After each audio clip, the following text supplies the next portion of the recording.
Welcome to the Shyamcast. This is Brett. This is Shyam. Thanks so much for being here with us. How's it going today, Shyam? Very nice. Let some wonderful verses from Chaitanya Charitamrita and some very beautiful verses from Bhagavatam. That's the highlight of the day.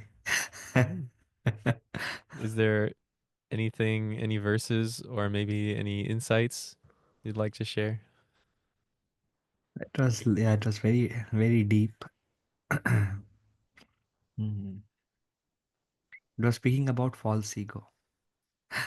Mm, That how false ego, the doership, the effect of the results, and um, becoming an instrument for others to do something.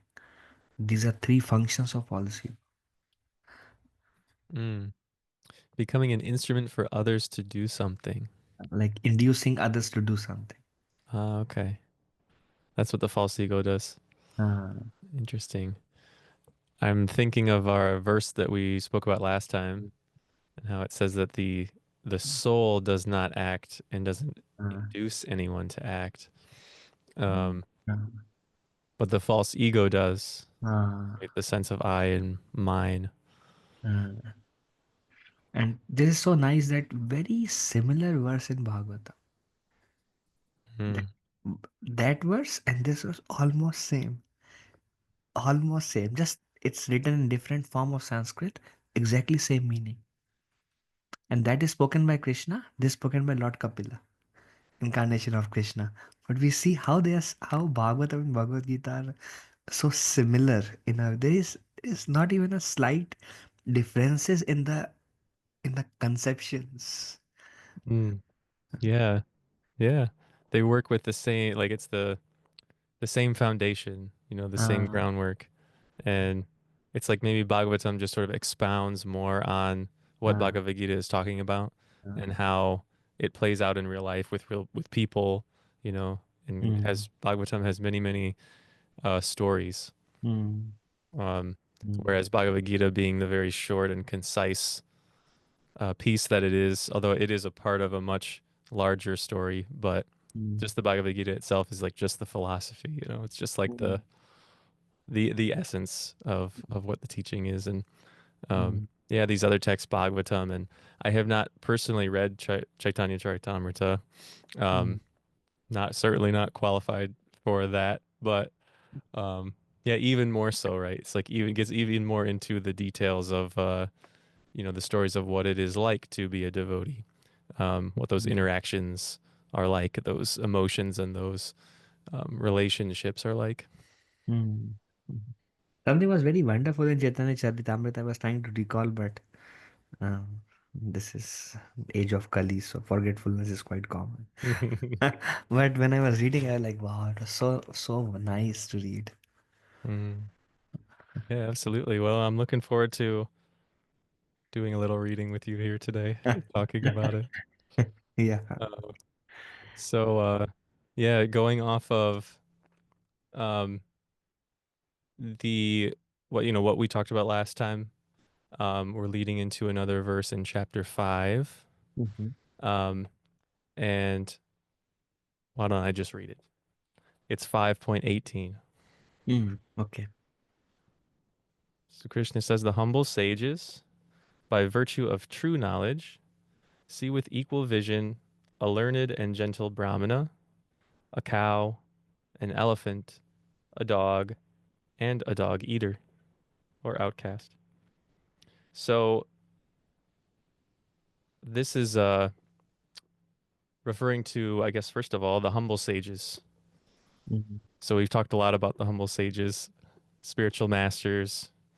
Mhm. Um, Interesting, I guess, the fir the only quality of that person that's listed in this verse, obviously their qualities are described in detail elsewhere, but Krishna emphasizes humble. He says the humble sages. Mhm. It's like that is the sort of one of the most important requirements, towards Mhm. getting this kind of equal vision. Mhm. Mhm. Mhm. Mm. And then he says, by virtue of true knowledge. Mm, So the way that this person, these people, these the sages see all of life, all these different life forms, is by virtue of their true knowledge. mm, Um, we've, I think we've spoken more recently about like the illusory side or what is not true knowledge. mm, Um, we're talking a lot about the modes of material nature, mm, the false ego. mm, Um, and so going off of that, the spirit soul doesn't act, doesn't induce anybody to act, but it does see mm, everything equally, mm, right? mm, Um, trying to imagine like all of these different people, mm, different animals, lined up, a cow next to a dog, next to a person, next to another person who looks very different. Um, to think of them all as the same or to see them all as the same, right? It goes beyond thinking. It's mm, not, as um, as we've talked about, and I think as you've emphasized, it's not an intellectual understanding, it's an actual seeing that's being described here. mm, To actually see all of those different forms of living beings as the same, you know, saying there's no difference between any of them, mm, um, is well hard to imagine. And I mm, suppose it puts into a little bit of perspective um, how broad this false ego like really is. I think it's helpful to just for me to just say, well, let me not necessarily try to get out of the false ego, or think that I can just like get out of this thing, or mm, let's just try to understand it more, like what my real position is. Um, I know mm, I could not see a cow and a dog and all these, and just go, well, that's the same. I understand that they're the same. I would say, well, they're very different. They look different. They sound different. They even smell different. Everything mm, about them appears to be different. Um, any thoughts, Proji, on any of this? The sameness that the sages see between all the different forms of life. mm. It was reminding me of a devotee Jagat Guru Prabhu. He's like serving 40 years Detroit temple. He was mentioning when I see anybody, I see how the soul is crying for Krishna. Whether when I see a rich man, a poor man, uh, maybe successful, non-successful, beautiful, not so beautiful. Anybody I see how they are all crying for Krishna. So when you said this verse, I was remembering him. Seeing everybody as, I mean, even it extends to even animals and trees, how they are part and parcel of the Lord. And out of forgetfulness, they are bound in these particular bodies and absorbed in these things. This is super concept, wonderful concept, but it's very hard to live that. Unless Krishna gives that vision, it's hard to see in that way. Another thought that was coming in my mind is I was reading in Bhagavatam today. Srila Prabhupada says the function of mind is determination and rejection. Another place he says exception and rejection or determination and rejection. And Srila Prabhupada says this the mind cannot be fixed on one thing, on something, on any particular subject matter. Even if one is academically very successful or maybe very accomplished, advanced human being, still, if he is not in Krishna conscious, he will be on the platform of determination and rejection. Hmm. Hmm. Yeah, like the brain is sort of like everything is kind of ones and zeros, is what that sounds like to me, Mm, mm, right? Which is really, I I think that you know like this, the scientific community is sort of showing that as well, right? It's like we mm, kind of either just yes or no, accept or reject, like or mm, dislike. Mm. Um, our brain is just sort of like conditioned to go towards what is pleasurable and avoid Mm. what is painful. Mm. Um, so what? Yeah, I don't know, Prabhuji. What how? Obviously, this is a very difficult state to attain, or this is like a very high thing that's being described here in this verse. But um, where does one start? You know? Very good. One more concept I will say about the mind. I mean, this is fresh because this is Bhagavatam, Lord Kapila's teachings, and I was just Yeah. imbibing some of those. And Srila Prabhupada says exception and rejection, as you mentioned, is based on sense perception or sense gratification. And then I choose what I want to accept. Um, Situations I like, people I like, objects I like, and I choose where I don't want to be. And this is all living a life of ego. Mind is serving the false ego in this way. From ego comes the mind, and they both are connected. And this whole perception is living a life of ego. It's very deep, actually. The whole Mm. perception is living a life of ego. And then Lord Kapila says, um, Sankalpa and Vikalpa. Srila Prabhupada translates as thoughts and reflections becomes the cause of desires. The mind, again, mind function is thoughts and reflections. Thinking, and what about that and what about this? So I want that, I don't want this. So that gives rise to desires. And desire give rise to acceptance and rejection, duality. So there is no sameness. Sameness means uh, everyone is part and parcel of the Lord. Everything is connected to the Lord. There is complete difference. Yeah, complete difference. Mm. Very And interesting. this is a conditioned state.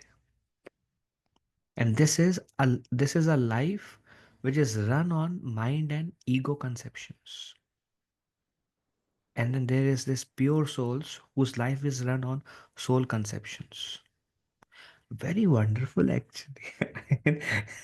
Thinking about it, you feel like no hope. Mm. When I think of, I guess I'm trying to just to try to get into this idea more and have a try to get a better understanding of what this, false ego is, or Uh, like just, uh, how deeply it operates.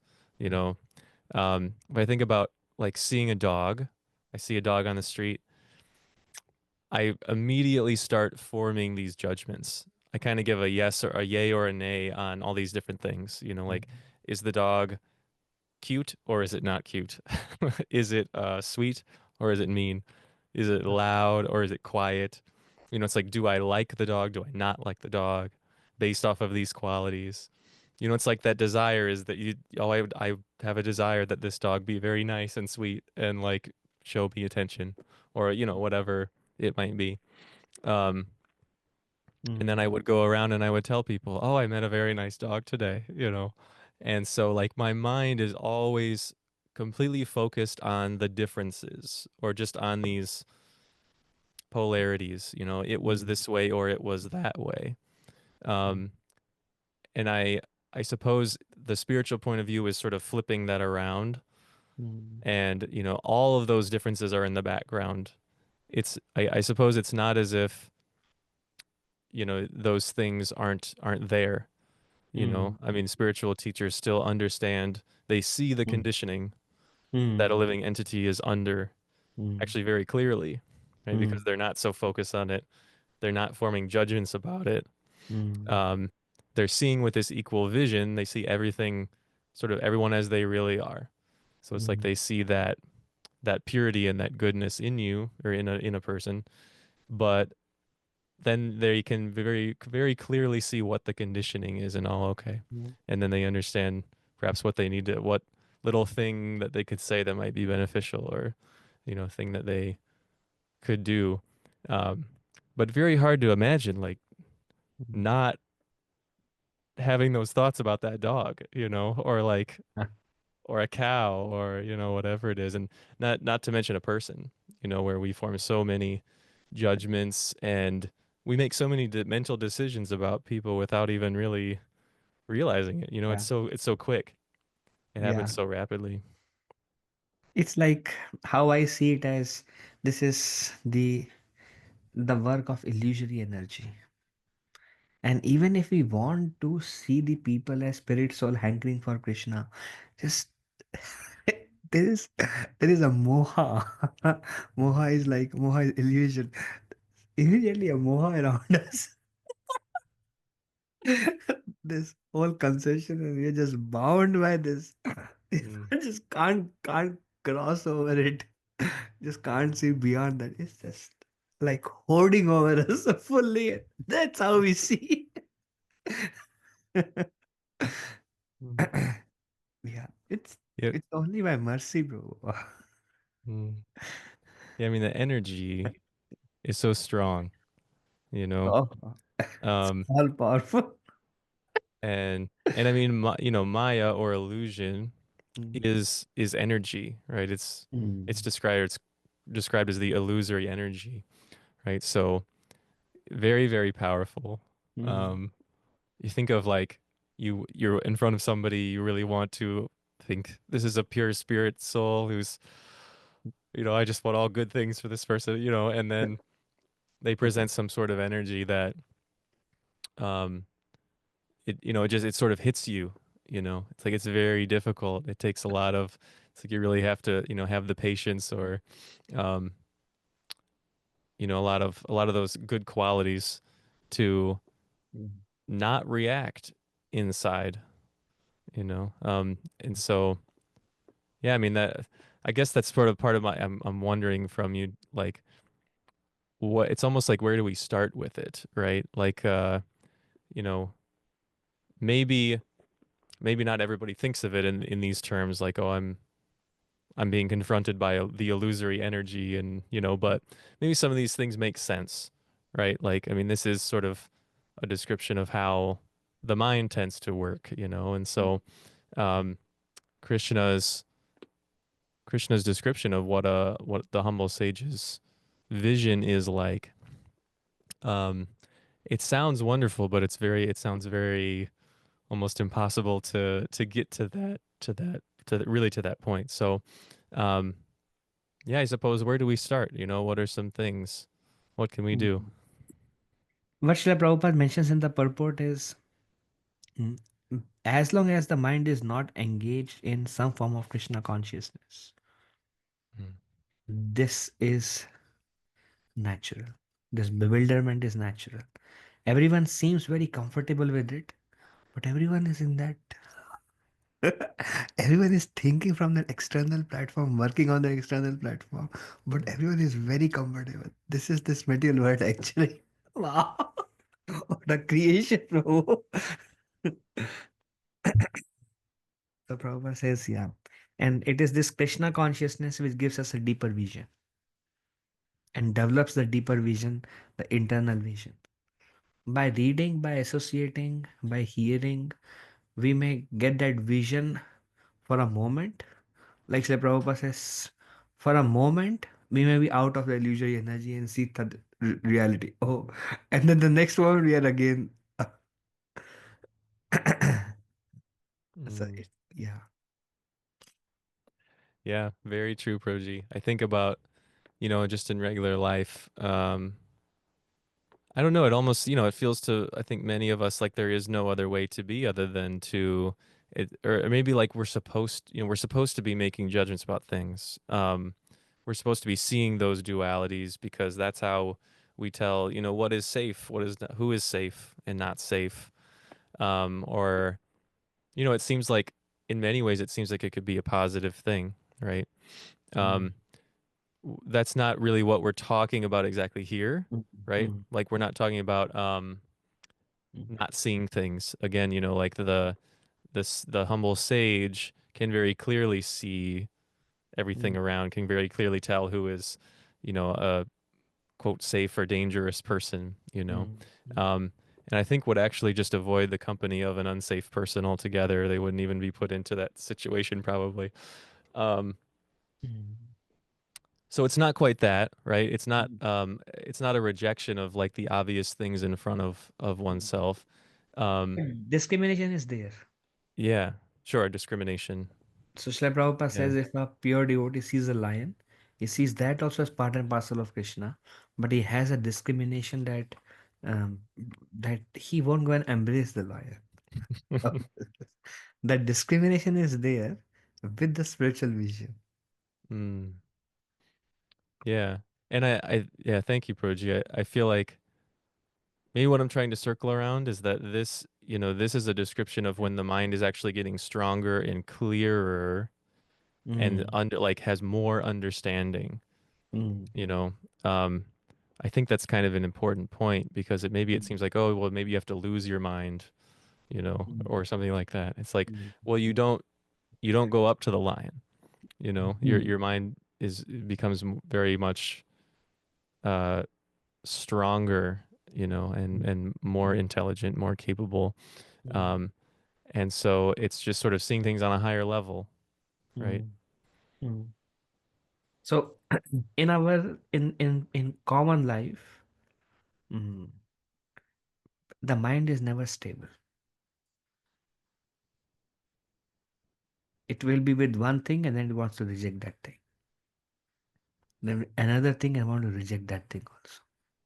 That isn't that how the objects and relationships work? Want to be one thing, I want to reject it. The mind cannot be stable because mind is running on a different platform.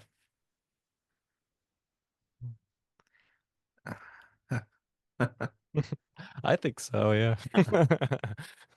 So And only Krishna consciousness can fully stabilize the mind and fix it. And one will never reject it and then that will give us a stable vision of everything around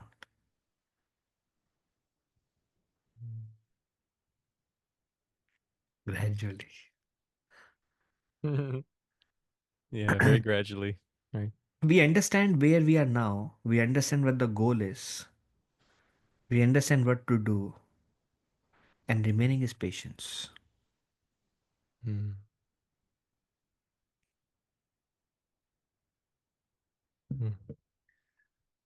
Yeah, I guess I don't know. How do you think you have a lot of enough patience, Proji? I mean, we are we are walking in that direction, Yeah. and that path is sweet. Walking in that direction is sweet, fulfilling, joyful, and we keep on walking like it's relatively a smooth ride compared to a ride in this world without Krishna consciousness, like a very rough ride. So Krishna consciousness is relatively smooth ride. So it is said that it's not that we are only focusing on the goal, but rather we are enjoying the journey also. Mm. But we still realize that the goal is far, but we are enjoying the journey. Mm. Yeah, and I apologize. I ask you because I don't feel very patient. I was gonna be like, I don't feel patient at all. Um, but but yeah, Proji, I think there's such a profound I think point there that like spiritual practice is sort of it makes one feel safe. Mm, mm, Um, like even though as you go along, you actually start to mm, realize all these things about yourself, your mm, personality, um, that maybe, at first glance you don't like so much, or you think, oh, maybe that needs to change. mm, Um, but once you're in that, once you're doing, this work, in some way, whatever your capacity is, you mm, feel like this sense of safety, mm, that like I've really am working towards the truth, mm, desiring the truth, doing things to try to get closer to the truth. Mm, And there's just an undeniability about that, mm, you know. mm, And yes, I mean, as you said, God is all good. There's not a bad side. It's like it's everything's good. So mm, once you start doing spiritual practice in some way, anyway, no matter how small it mm, is, mm, um, it becomes very nice, right? It's like mm, mm, it's very nice. It's that journey. You're on this journey, mm, like you're realizing all the time, oh wow, so far to go, so much farther than I thought. mm, mm, But it's still just like mm, yeah. It feels very preferable to what you were doing before, mm, mm. right? Even the realization that I'm very far, there is lot of realization in that realization. How I am far, what the goal should be, what I am lacking, that itself is a great realization. Mm. Means I'm able to understand myself more. Most of the people can't even understand themselves what is happening around and what is happening within. But those who are in the journey of Krishna consciousness through these books are like mirror.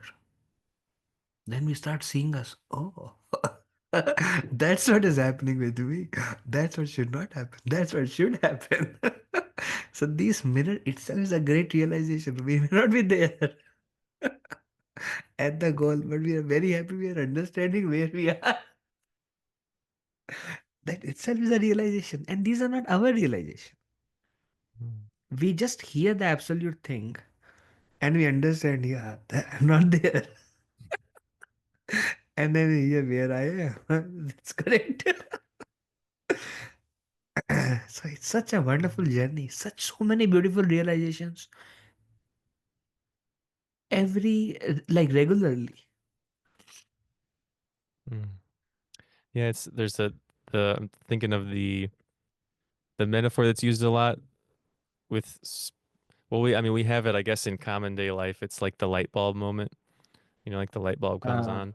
ah. Um, there's a verse or recitation that devotees say often, Om Jnanatimmirandasya Mm, Jnananjana Shalakaya Chakshur Unmilitam Yena Tasmai Shri Gurave Namaha.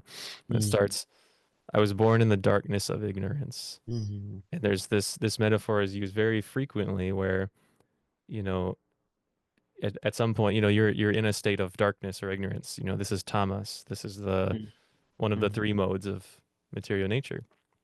mm, And spiritual knowledge or realization is compared to a light bulb or a light coming on. mm, And you know in that, when a light comes on, the darkness completely mm, is completely gone. mm, Like mm, instantaneously the light bulb comes on. mm, This room that was completely dark is now completely lit up. mm, And yeah, I mm, guess that is sort of the imagery of realization, right? mm, It could even be, I mean, it could be a very small realization that one has, like, oh, maybe I'm a little bit more greedy than I thought I was, or mm, something like that. But mm, it's like it's that moment where it was completely, you just had no idea. You weren't thinking about it. You didn't know, you didn't care, you know. mm, That's mm, another part of mm, Thomas, of the mode of mm. ignorance, just sort of not caring what Or we happens. Not, don't because we just don't know.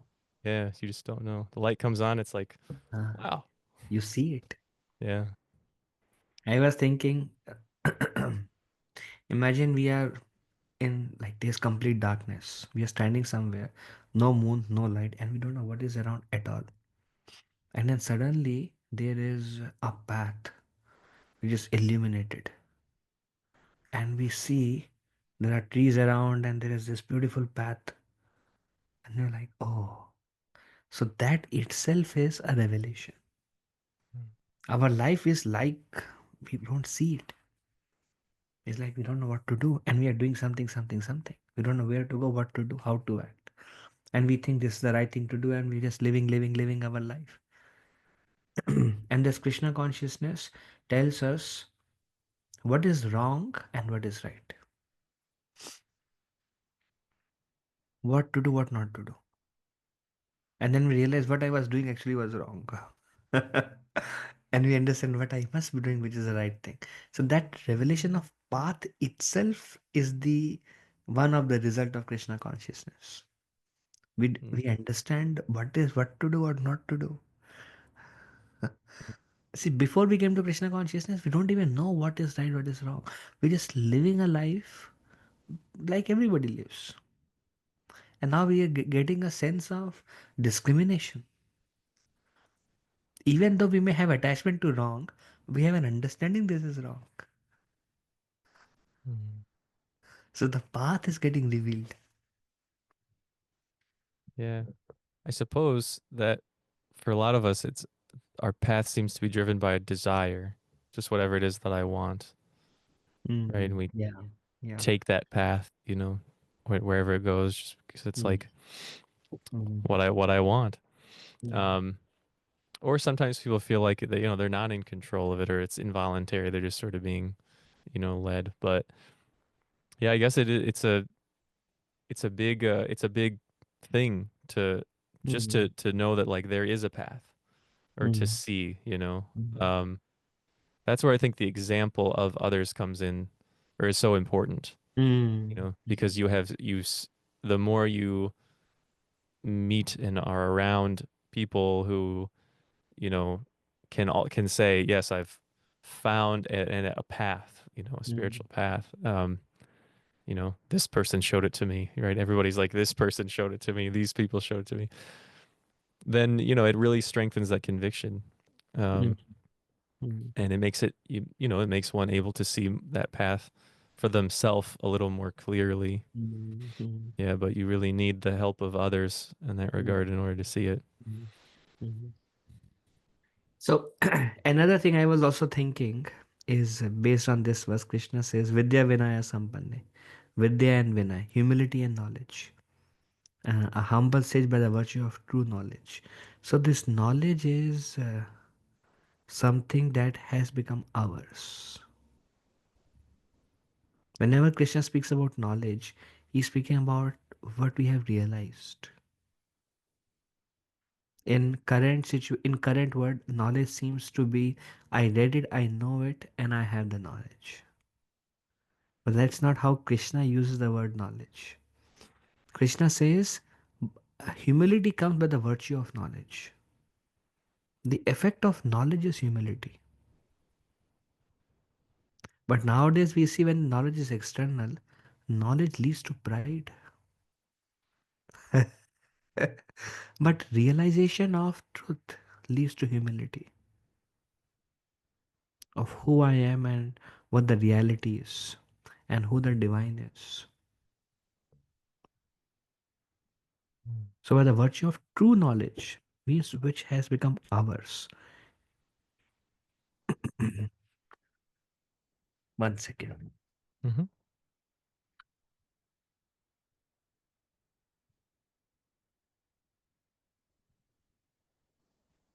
Mm.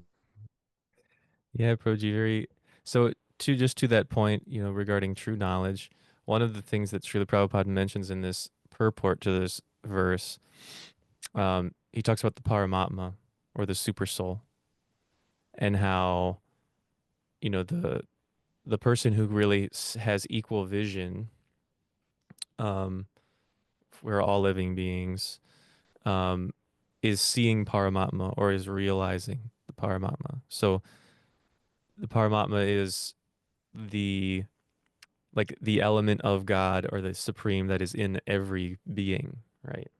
Um, sort of describe that there's the individual soul sitting next to the super soul in everybody. So everybody has that individual unique part, and then everybody has this super soul that is the same, that's witnessing all activity, right? All activities of all beings.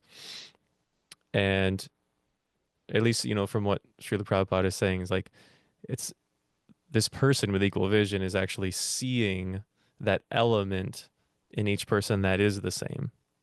It's not seeing the differences, it's seeing there is God in every being. See a cow right there, Mm. right? Or whatever it is. And that's the knowledge. See how Krishna sees how Krishna is describing knowledge as like you actually it's yours. Mm-hmm. Like you have imbibed it, you have realized it, you are living it. It's different from intellectually we are understanding. When Krishna uses the word knowledge, it's like you're living it. Mm. Mm. That's interesting. It's interesting, brother. Like it's. I mean, it doesn't. When you say it's yours, or Mm. like does that? I mean, it that doesn't mean that it belongs to someone, right? Or does it? It's realized. Realized. Like you're free to sort of do with that knowledge what you want. Yeah, it's like you're living it or um you're acting on it. Like a person in knowledge will be on the platform that is actually seeing spirit soul everywhere.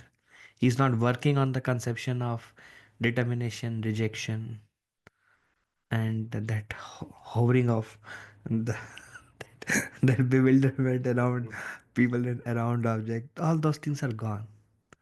So that person is actually knowledge means that he is there, he has realized it. And by the virtue of true knowledge, one sees all of them equally, means self-realized soul. Mm. Yeah, I guess if the light is on and you can see the path and everything that's around it, Yeah. that's just it. You can see it. The darkness doesn't work in quite the same way, I guess. Um, so yeah, interesting. I think I had something, Prodigy, that sort of is slipping my mind because I too I have I have a very poor memory sometimes. Hmm.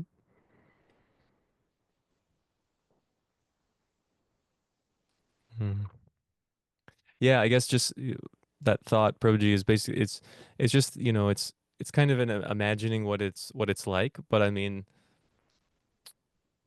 since it is it's such a truthful, it's very accurate, and powerful analogy with darkness light, the image is very vivid once the light comes on, Mm, like whereas before you just didn't really know anything was there. mm, Um, when it's full when a room becomes fully illumined, you see every little detail in it, you know, so vivid, so much to mm, see the closer you look. And yeah, again, it's sort of just imagining, but it is talked about a lot that, the supreme is like infinitely um what's the word I'm thinking of, Prabhuji, like divergent or like variable or has infinite variety. Uh and so it's like, this humble sage who is seeing the sameness of everything, of all living entities, is simultaneously seeing the infinite variety, much more clearly than a normal person. mm, Um, Sort of like it's like the best of both worlds, I guess. They see mm, more clearly, and when you see more clearly, you have that knowledge, but then you also see everything so much more clearly, you know. mm, mm. Um, One so. thought came to my mind about darkness and light that you were speaking. Very nice. A person in knowledge, he can see the Lord and the three modes and illusion, how they're working. Person in darkness can only see the object and the people and desires. He cannot see what is existing but subtle. So that is hidden from that person. He sees what he sees, that's all. Mm, But with light, he sees what he doesn't see.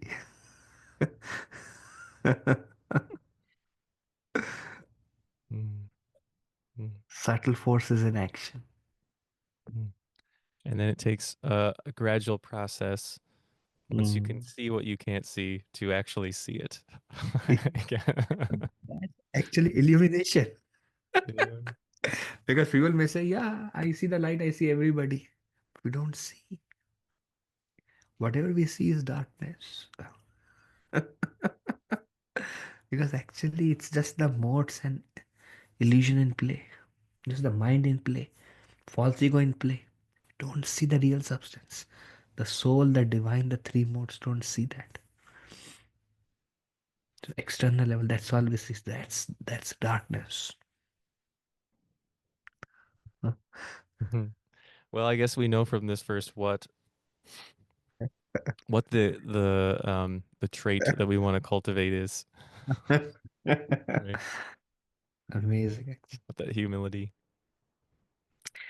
All right. Yeah, very good, Roji. Thank you. Thank you so much. Thank you all the listeners for joining. We'll see you next week. Bye for now.